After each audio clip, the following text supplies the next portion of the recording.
What you gonna do? When the NWO destroys you. Anything less would be civilized.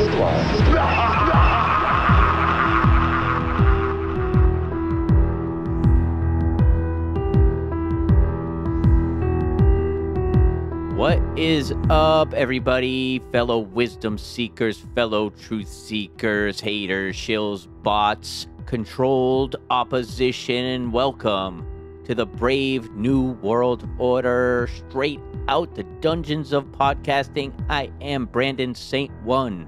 In today's episode, we are going to dive straight into the abyss that is the movie Late Night with the Devil. We are going to go through the movie a little bit, and we're going to go through some of the occult symbolism and some of the occult themes and names that are mentioned in the movie, because there are quite a few. We're going to get a little bit into Aleister Crowley. We are going to talk a little bit about Abraxas, the Gnostic supreme god. We're going to talk about Baphomet, and we are going to talk about how the overall plot and theme of Late Night with the Devil are possibly connected to things that are happening in real life. So thank you all so much, each and every one of you, for joining me for this episode. Let's swan dive headfirst into the abyss, because what could be better than a swan dive headfirst into the abyss? Nothing. All right, everybody, let's get to the movie Late Night with the Devil. And unfortunately, I'm going to have to spoil it in order to get through some of the stuff that I want to talk about.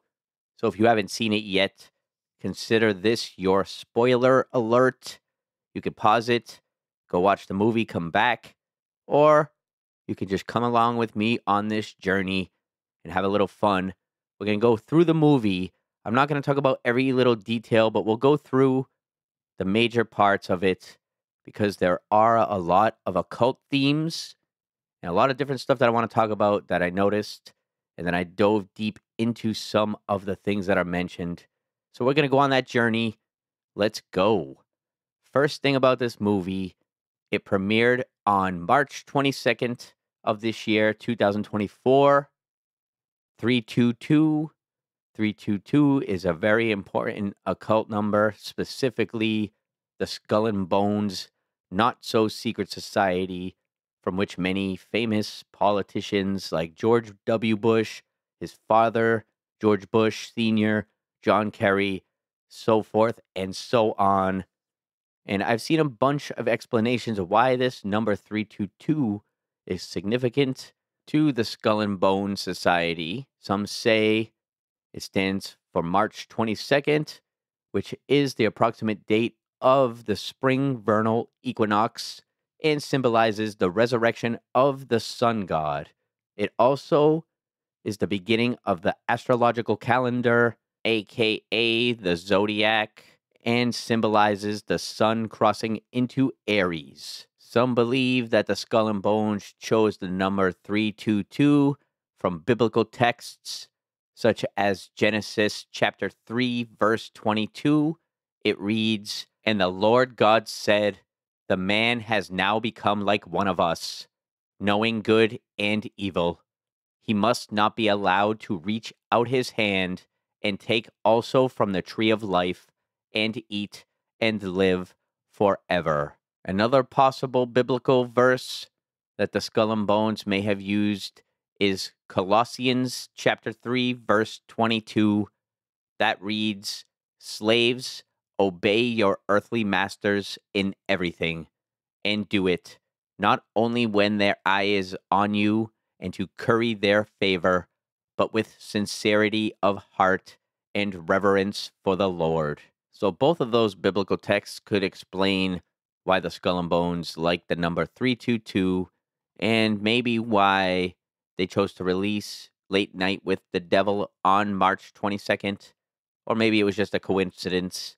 And maybe it's just a coincidence that Late Night with the Devil is 93 minutes long. That's an hour and 33 minutes. So the number 33 pops up there in the length.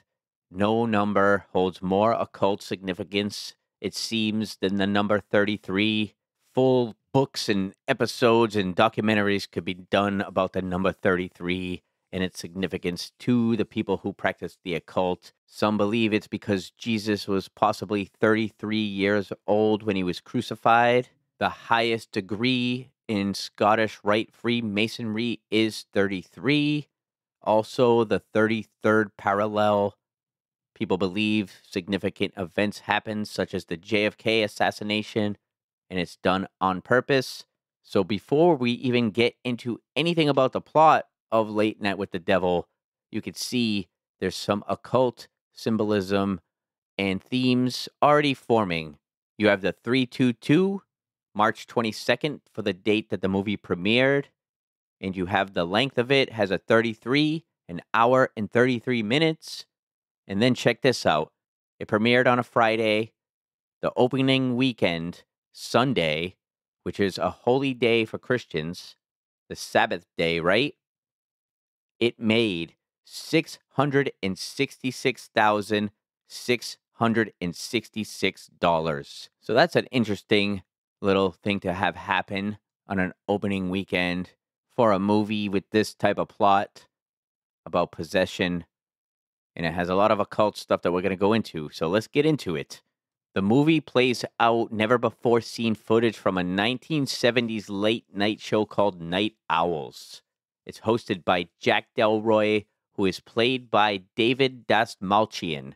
And a little fun fact for you, David Dastmalchian is the writer and creator of a comic called Count Crowley. So take that for what you will. We'll talk a little bit more about Aleister Crowley coming right up. The beginning of the movie starts with a montage with a voiceover setting up the 70s theme of the movie.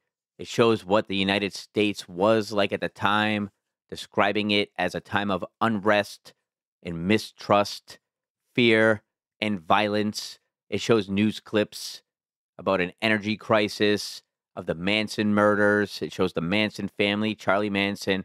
It shows the son of Sam, David Berkowitz, and explains an occult revival. It shows a bunch of satanic panic-like stuff.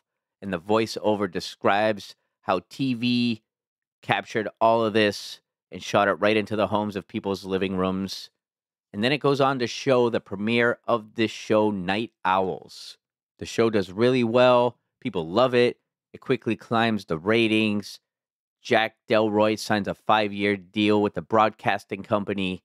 It shows them signing the deal at a press conference, and it's funny because you hear a journalist yell out. It's kind of quiet, but it's important later in the movie. It says, "What did you have to sacrifice to get here, Jack?" Definitely a little foreshadowing going on. So Jack Delroy signs this big 5-year deal. He has his sights set on Johnny Carson to take that number 1 spot. It mentions his wife is an actress who has stuck by his side despite his relentless quest to get to number 1.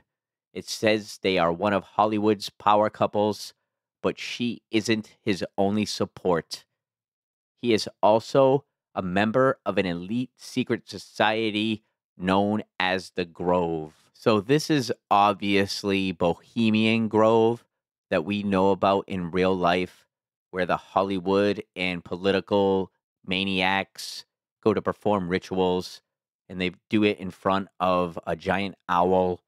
Supposedly, it's a mock, quote-unquote, sacrifice.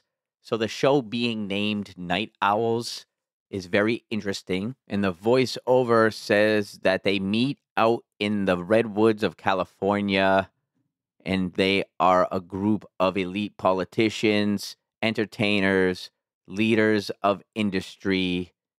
And it says they have the power to make and break careers. And it shows a little clip of them out in the woods dancing around with robes and owl masks, hooting and hollering like maniacs. So a lot of owl symbolism for sure. The name of the TV show, Night Owls. He's part of a group called the Grove. So let's dive into some owl symbolism and how the owl is very important in the occult, much like the numbers that I mentioned at the beginning. And this is where we're going to get into some Aleister Crowley as well. But first, let's talk about the owl and Minerva or Athena. The Romans called her Minerva, and the Greeks Athena, the goddess of wisdom and learning, and the owl to the Illuminati because they pretend to be the wise rulers of the planet, maintaining and passing on the secret knowledge of ancient deities or demons, much like what's going to play out in this movie. The owl became one of their symbols. Its unblinking large eye represents the all-seeing eye of the Illuminati that never closes. Because the owl's eyes seem to not move, it moves its neck to turn its head completely around to see. Another sign of the occult sects, which, through their initiated agents, can see where normal men cannot. And like the owl, the Freemasons gather in secret, far from the light of day. In the medieval times, the owl symbolized mourning and desolation because it's a bird that lives for the darkness. It represents sinners who have given up living in the light and have chosen the darkness of sin. Since it hides in the darkness and avoids the light, the owl also came to symbolize Satan, the prince of darkness. And now we'll get into some Aleister Crowley, where he goes even deeper and deeper into this stuff to the point where I don't even understand it. But I'll show you in Aleister Crowley's Liber 777. Oh, yeah. And also, this movie takes place in 1977. And Aleister Crowley liked the number 7 on his Whore of Babylon seal. He puts 7s all over it. And that Whore of Babylon goes into end times and ushering in the new age, the new world order, the new occult order, pretty much. That's what Crowley seemed to be about. But if you go to Liber 777, the book, he has what is called the Tables of Correspondence. And that's exactly what it is. It's a table that has different deities or planets aligned on one side, and they correspond with different animals and different plants. And I think that they are used together. For example, if you go to the table of correspondence and go to Minerva, who is Athena, and you go over it, it says corresponding animals, and it has the owl. So I think the idea, I'm not really sure, is if somebody was going to perform a ritual that involves Minerva, they would involve an owl because it's a corresponding animal in this table. And they would use certain plants, which for Minerva, it has the owl for the animal, and then it has lily, the flower, as a corresponding plant. So the idea, I think, when rituals are being performed, you use all these elements corresponding with each other at different times, the right time, and then you get the desired result. So having Lily in the table of correspondences corresponding with the owl and Minerva is really interesting because the little girl in this movie that is supposedly possessed, her name is Lily. We'll talk more about Lily as she's introduced to the movie, but let's keep moving on here. I talked about the Grove. It says they have the power to make and break careers. 4 years later, Jack has not beaten Carson yet, and he is hell-bent on it. He knows that history only remembers kings. But then suddenly, his wife is diagnosed with cancer, and she dies. Lung cancer, and she doesn't smoke. It baffles everybody. But now she's gone, and the ratings get even worse. So Jack and his producer try everything. They get really sensational with guests, but that doesn't seem to work. And now his contract is set to expire. And here we are on Halloween night, 1977. Jack and his producer decide to go all out. And this leads us to the recently discovered master tape of what went to air that night, along with the unreleased behind-the-scenes footage. So the movie plays out like an episode of the show, and it cuts to behind the scenes footage every now and then, and that footage is in black and white. And I gotta say, this movie does a pretty damn good job with like the 70s aesthetic. It really looks and feels like you're watching a late night 70s show. I'm not gonna get into everything that was said and every little detail. I'm just gonna go through the key moments. So Jack's first guest is a man named Christou, who's a medium slash spiritualist. And it is interesting, his name is Christou. You'll see why later. He does a demonstration of his mentalism, and he definitely comes off like a fraud at first. Like he's throwing out names and nobody's responding. And when somebody does respond, it takes him like 10 tries to get a name or to get the situation right. But by the end of the demonstration, something starts going wrong. He starts freaking out, grabbing his head. He mentions the name Minnie. He says Minnie is reaching out to an unmarried man with a wedding ring, but he's just freaking out. So they cut to commercial. It cuts to the behind the scenes footage where Christou is still not doing well at all. They come back from commercial and they decide to bring out the next guest, who is a man called Carmichael Haig, who is a former magician, but now is a full-time professional debunker slash skeptic. And he debunks people like Christou. So he comes out and he's talking all kinds of shit about Christou being a fraud. He says he has $100,000 check, an open challenge to anybody that can prove that they are not a fraud. And he's challenged many people, and to this day, nobody has gotten that $100,000 check. So during his interview and demonstration, Christou is still sitting there, and he's not doing good at all. He's coughing. He needs water. He starts freaking out, and he vomits up some nasty black shit all over the place. They go to commercial, get Christou out of there. It's revealed later that he dies on the way to the hospital.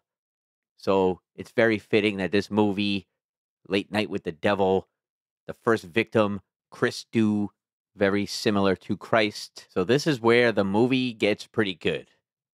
The next guest on the show is the girl Lily, who is with Dr. June Ross Mitchell from the Psi Research Center, who has a book out called Conversations with the Devil. The little girl Lily is the sole survivor of a cult called the Cult of Abraxas. Abraxas. Interesting choice, because Abraxas is the chicken-headed snake god, also known as the Supreme Most High to the Gnostics. And according to the dictionary Infernal, which is a book on demonology describing demons organized in hierarchies, that was written by Jacques Collin de Plancy and was published in 1818, Abraxas is described as being represented on amulets with the head of a cock, dragon's feet, and a whip in his hand. Demonographers have made him a demon who has the head of a king and serpents for feet. The Basilidians, 12th century heretics, saw him as their supreme god. That's the Gnostics, since they found that the 7 Greek letters which formed his name added up in Greek to the number 365, which is the number of days in a year.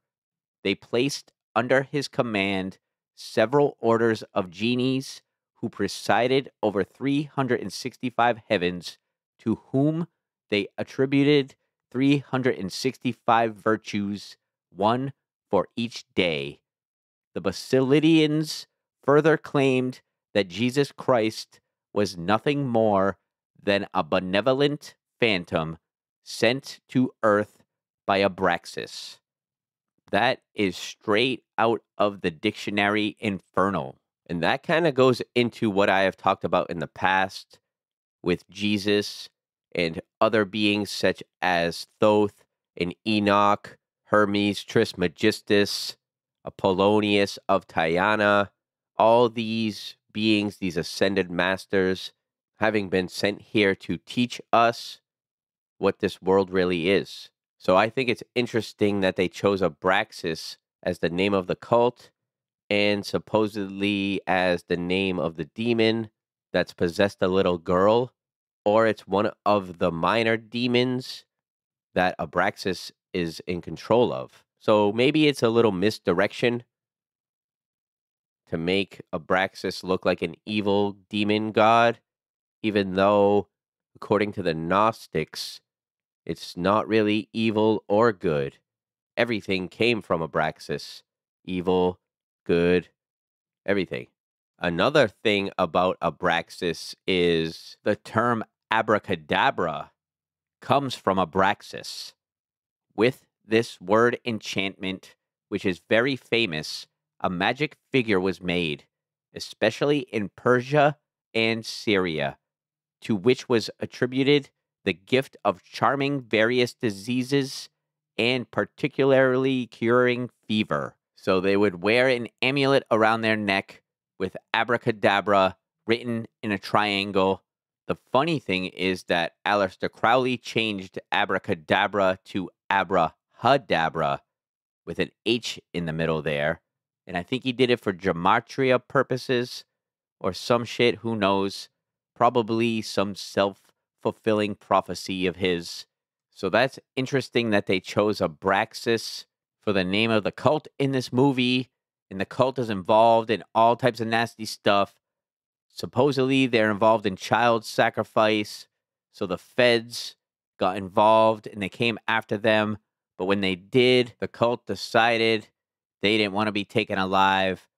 And they lit the whole house on fire. And everybody in the house died except for Lily. And now she's 10 years old. And it seems like she's possessed by a demon. And this Dr. June seems to have it under control now because her Psi Research Center has been studying this Lily. So let's get into the name Lily. Earlier, I mentioned the flower being used in correspondence from the Aleister Crowley Liber 777 book, and how the lily corresponds with the owl and corresponds with Minerva, who is also Athena. But also the name Lily could definitely be a play on Lilith. Lilith goes way back to Mesopotamia and Jewish mythology. She is theorized to be the first wife of Adam, a primordial she-demon. Lilith is cited as having been banished from the Garden of Eden for not complying with and obeying Adam. The original Hebrew word from which the name Lilith is taken is in the biblical Hebrew in the book of Isaiah. Though Lilith herself is not mentioned in any biblical text, in Hebrew language texts, the term Lilith or Lilit, translated as night creatures, night monster, night hag, or screech owl. So there you go. Another owl reference for you. And check this one out. In 1898, a man named Robert Young translated the Bible literally. And he translated that screech owl to night owl, which is the name of the show in the movie. So it's pretty interesting they chose the name Lily, and Lilith goes deep. I found out that the first mention of Lilith as a supernatural being or demon is from the Dead Sea Scrolls. And it's a fragment called the Songs of the Sage or the Songs of the Maskell, which means instructor. And it's a Jewish magical text of incantation and exorcism. So that's a little bit about Lilith and the connection to Lily. And that brings us to the point in the movie when Jack Delroy brings out the little girl and Dr. June Ross Mitchell, who has written a book called Conversations with the Devil. Now she's here to talk about the book and her experiences with the little girl. And she doesn't want to do a demonstration of the girl being possessed because she seems to have the possession under control by using a combination of age regression therapy with a growing understanding of ancient satanic occult rituals for the past 3 years. So she's really resistant about doing a demonstration, but Jack and the crowd and the other guest, the skeptic, he's really egging them on. Crowd's cheering, come on, let's do it.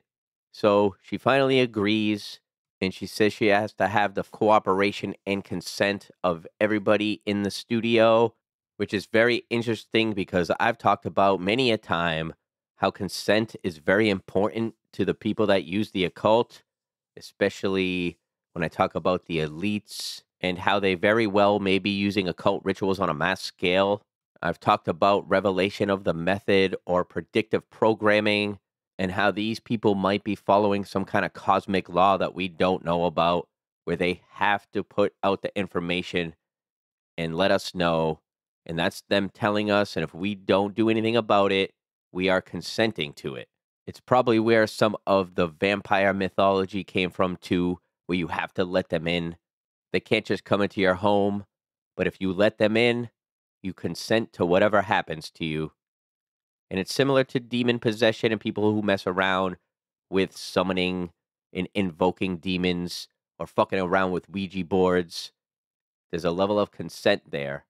So it seems like the writers and the creators of this movie did their homework because they made sure that Dr. June got everybody's consent before she brings the demon out of Lily, which she does. And Lily starts going nuts. Her face changes and shit. There is no need to be alarmed. What have you done to me, Doctor? We mean you no harm. We've brought you into this realm to better understand your purpose. My purpose? Good to see you again, Jack. Sorry, I don't believe we've been acquainted. Don't be a fool. We go way back. We met amongst the tall trees. Remember? They met amongst the tall trees. We know what that means. The grove, the rituals. It's looking like Jack got himself involved with something dark. At this point, Dr. June tries to bring Lily back, but the demon is resistant.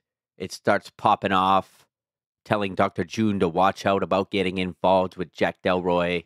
Look what happened to his last whore, referring to his dead wife. Dr. June is losing control, so she smacks the shit out of the little girl. The girl starts crying. You can tell Dr. June feels bad about smacking her.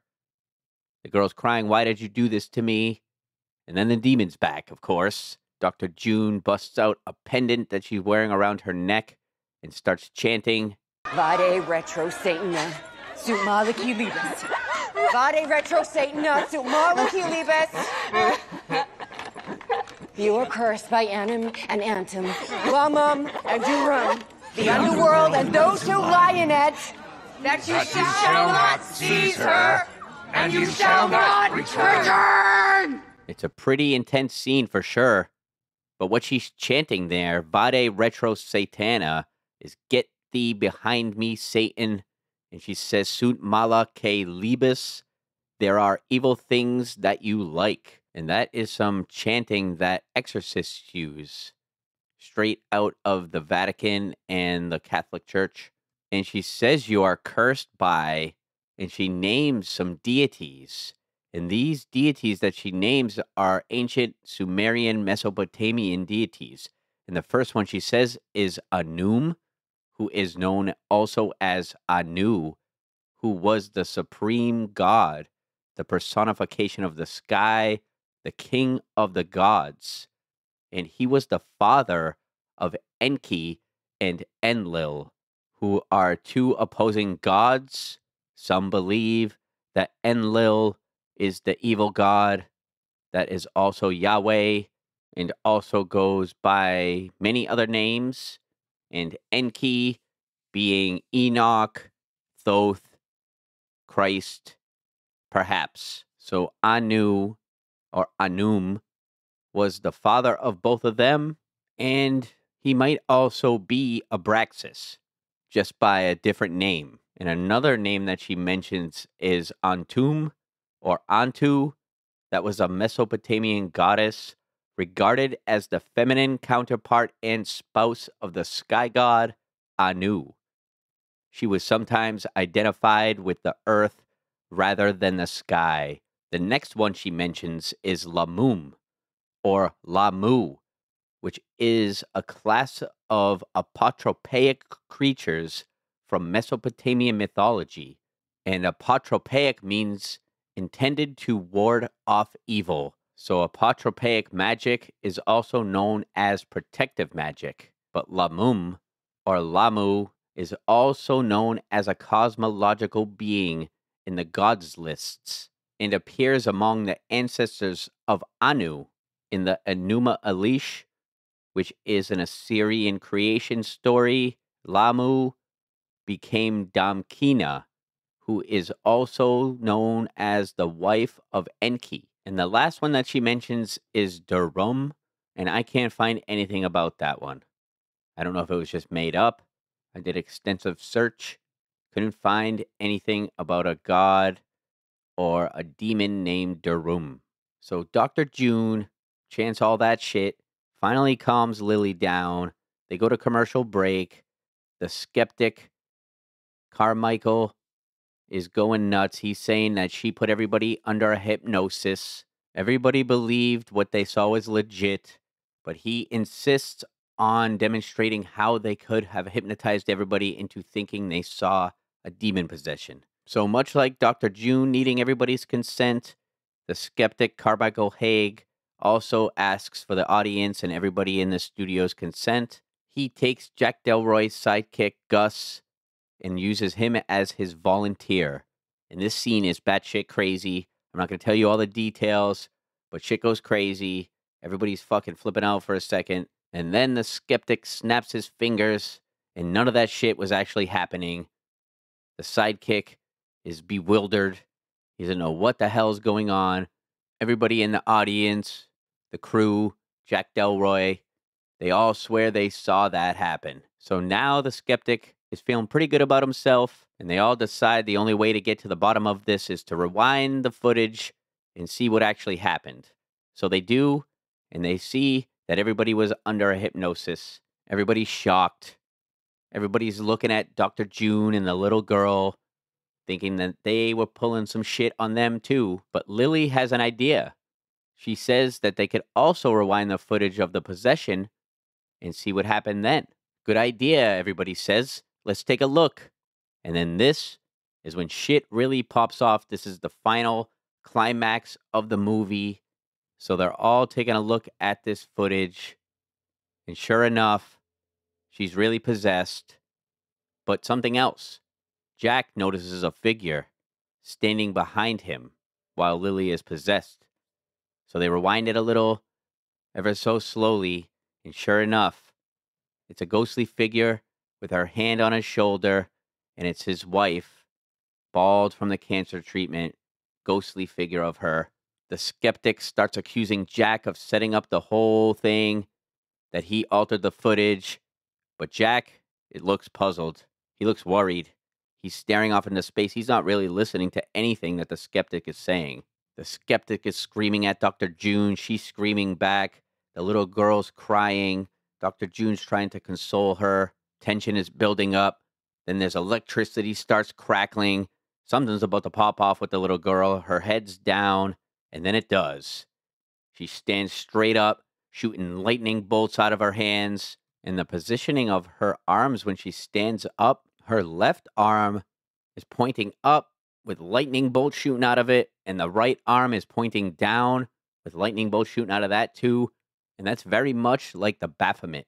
The Baphomet is a symbol of balance in various occult and mystical traditions, the origin of which some occultists have attempted to link with the Gnostics and the Templars. Actually, the Knights Templar were accused of worshiping the Baphomet, and it appeared in trial transcripts for the Inquisition of the Knights Templar starting in 1307. But since 1856, the name Baphomet has been associated with the sabbatic goat image that was drawn by Eliphas Levi, and it composed of binary elements representing the symbolization of the equilibrium of opposites. half human, half animal, male and female, supposed to be good and evil. Levi's intention was to symbolize his concept of balance, with Baphomet representing the goal of perfect social order. And Aleister Crowley was obsessed with the Baphomet of Levi, and it was to become an important figure within the cosmology of Thelema, which was his mystical system that he established in the early 20th century. It's also known as the Goat of Mendes. That connected with the Whore of Babylon, the Goat of Mendes, all are about ushering this new occult world order. So that's just a little bit about Baphomet, which this little girl, Lily, stands up. And I don't think it's any coincidence that she's standing like Baphomet. Right in the climax of the movie, tension's building up, things are going to be revealed. It's very interesting to me. So Lily's standing there, everybody's freaking out. All the energy from her arms goes right to her head, and her head is glowing fiery and electrical. Her eyes are glowing red, and her head splits open right from the middle. It just cracks open, and there's energy coming out of it, and fire. And then everybody gets it in this scene, besides Jack, and it happens real fast. Jack's sidekick tries "The power of Christ compels you." That does not work at all. His head spins right around. He's dead. He falls right through the coffee table, shattering it. Dr. June pulls out her pendant.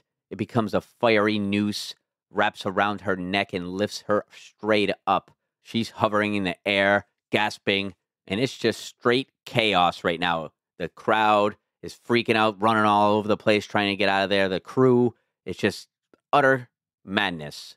While she's up there getting strangled, the skeptic stands up, and it's kind of hilarious what he says. Lord of Flies, God of ungodliness, I solemnly promise to worship and obey thee, and perform thy unholy bidding.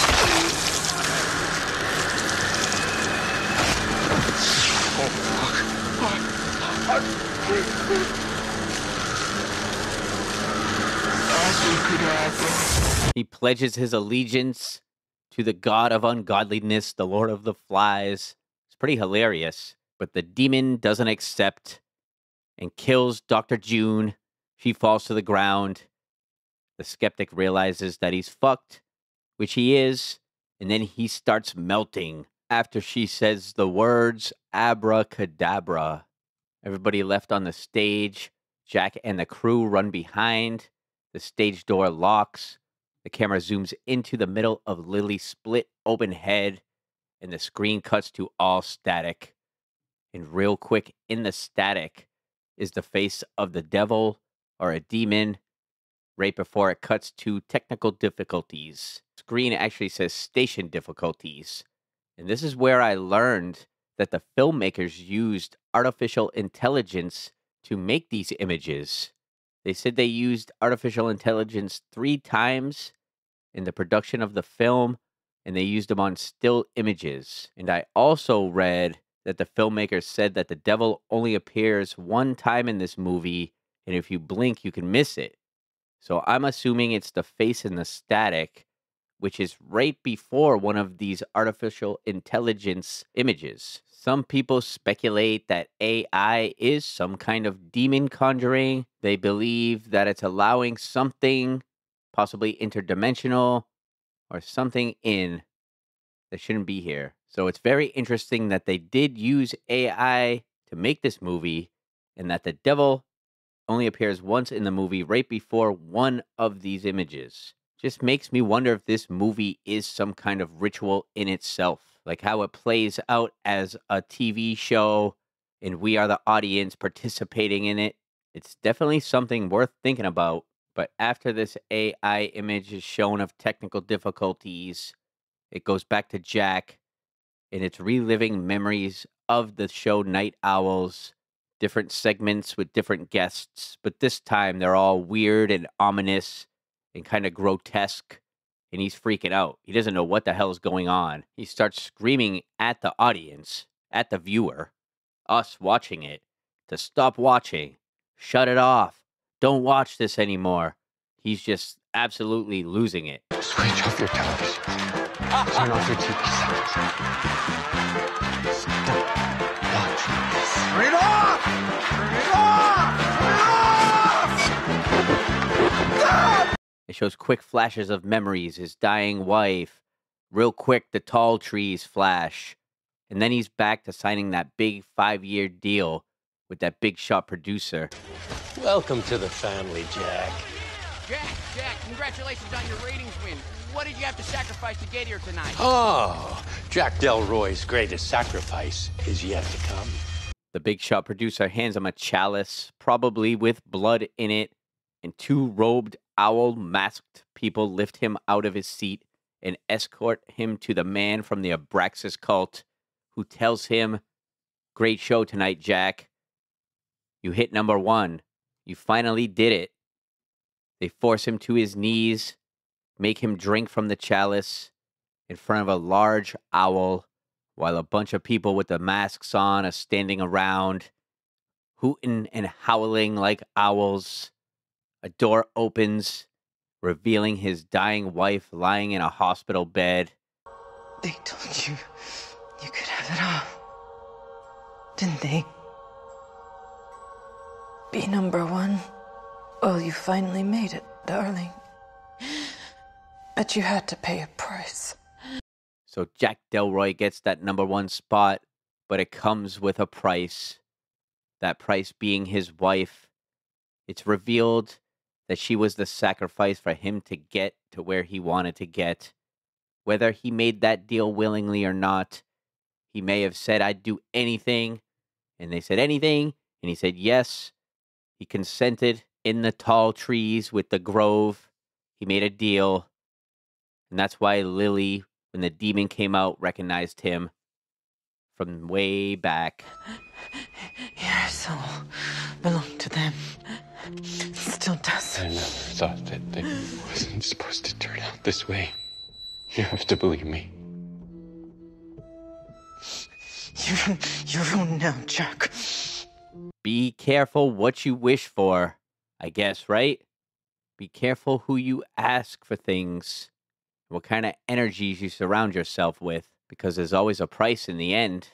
So his wife, Minnie, asks him to end her suffering with a dagger that was one of the relics that Dr. June brought on. And it was from the Abraxas cult that they used in child sacrifices and human sacrifices. So Jack's holding the dagger and he stabs his wife. And at that moment, it flashes back to the television studio. Lily is screaming and he has the dagger stabbed right through her chest. And she's dead. Jack Delroy's final sacrifice. And Jack is just standing there terrified, realizing what he just did. He just killed a little girl. All the chaos that he brought forth that night. Not just that night, but the evil that he made a bargain with, that he brought into his life, that ultimately cost him everything. And he just utters the last words of the movie. Dreamer here, awake. Dreamer here, awake. Realizing that he's probably never going to awaken from this nightmare. And that is the end of the movie, Late Night with the Devil. I hope that you enjoyed going through that movie with me. I gave away a lot, but I didn't give away every little detail. So if you haven't seen the movie, definitely check it out for yourself. I recommend it. I wouldn't say it's like the greatest movie ever or anything, but it definitely gave me a lot to think about and to dive into. And I've definitely talked a lot about celebrities and Hollywood and a lot of the occult stuff that happens there and how a lot of them have handlers and they're definitely a big club and we ain't in it. And I've talked about secret societies like Bohemian Grove, the Illuminati. So I thought it would be a cool idea to go through the movie and talk about some of the occult symbols and occult themes that pop up, as well as some of the stuff that's actually mentioned in the movie. I've dove into a couple movies in the past. I did an episode on Hereditary and the demon Payman that the movie's about. And I also did an episode on a movie called A Dark Song that is probably one of the best movies when it comes to showing how some of the occult rituals are actually performed, because they actually take a real ritual called the Abramelin ritual, that Aleister Crowley is on record as having to attempt. He never got through it. It takes like months. So I did an episode on that movie, A Dark Song, and I dove into the Abramelin ritual in that episode too. So if you haven't listened to those, go through the catalog and check them out. I really enjoy combining my love for movies with my love for diving into the occult and weird demonology and ancient scriptures and all that stuff. And then you combine that with my love for diving into how this world is run by psychopaths, and that involves Hollywood and politicians, and how some of them may be involved in the occult. And since it seems like the main character in Late Night with the Devil, Jack Delroy, made a deal with the devil or something in the tall trees, I thought it would be fun to end this episode talking about some real life celebrities, potentially, possibly, allegedly selling their souls to the devil. I have a couple clips we can listen to, and we can talk about it. The first one I want to talk about is Bob Dylan. Bob Dylan is very famous. He's one of the most successful songwriters ever. And it is kind of funny because he can't sing for shit. But he does have some good songs. I'm just kidding. But listen to this. These are his words. This is him saying this shit. These are 2 clips. But it's him. Bob Dylan. That's when I went to the crossroads and made a big deal. You know, like, yeah. One night, and then went back to Minneapolis, and I was like, hey, where's this guy been? You know, he went to the crossroads. Why do you still do it? Why are you still out here? Well, it goes back to the destiny thing. I mean, I made a bargain with it, you know, a long time ago, and I'm holding up my end. What was your bargain? To get where I am now. Should I ask who you made the bargain with? with you know, with the chief commander. On this earth? And on this earth, and then in a world we can't see. Crazy shit, right? The chief commander. He made a bargain to get where he is today. Sounds a lot like Jack Delroy, don't it? And the second clip of him was from 60 Minutes, from like the early 2000s or late 90s. That was Ed Bradley asking him. He probably didn't expect that. He probably thought he was going to say, you know, because my love of music, I've been playing music since I was a little boy. I don't know what my life would be without it. I can't stop playing music. It's everything. It's my life. Nope. It's because I made a bargain with the chief commander of this world and the worlds we cannot see. Who am I kidding? Ed Bradley probably made that deal too. I wouldn't be surprised if everybody we see in the movies or on TV or every super famous musician, they probably all head out to the tall trees at one point. Or the crossroads like Bob Dylan and famous blues guitarist Robert Johnson. His famous story is that he headed down to the crossroads. He was like the worst guitar player ever, getting laughed out of every place that he played. He disappeared for a couple months, supposedly made a deal at the crossroads, came back and blew everybody's minds. He was playing guitar, doing things that nobody ever saw before. And then he died, one of the earliest, if not the first member of the 27 Club. He died at 27 under mysterious circumstances. Nobody knows to this day. There was no official reporting on his death, and his death certificate does not list any cause of death. It's all so very fascinating. I hope that you think so too. I got one more clip. It's Ronnie James Dio, and he's talking about summoning Baal when he was with his band Rainbow, and they were recording their album Long Live Rock and Roll. Check out the clip.